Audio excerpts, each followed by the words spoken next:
Hello সবাইকে। তো মা আবারও এসেছে আর মা আসলে আমার হাতে হাতে অনেক কাজ করে দেয়।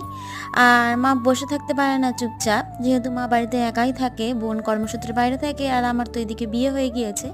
তারপরে যাই হোক, এদিকে রান্নাবাড়ির কাজকর্ম সেরে এদিকে মেয়ের হচ্ছে দোল উৎসব ছিল। তো এখানে চলে এসেছি আর মেয়ের এখানে র্যালি শো হচ্ছে, ও নাচ শিখে আর সেই নাচেরই প্রোগ্রাম। তো আজকে তেমন অন্য কাজের ভিডিও শ্যুট করতে পারিনি আর এদিকে ব্যস্ত ছিলাম। তো যাই হোক, উৎসবটা খুব ভালোভাবে পার হলো।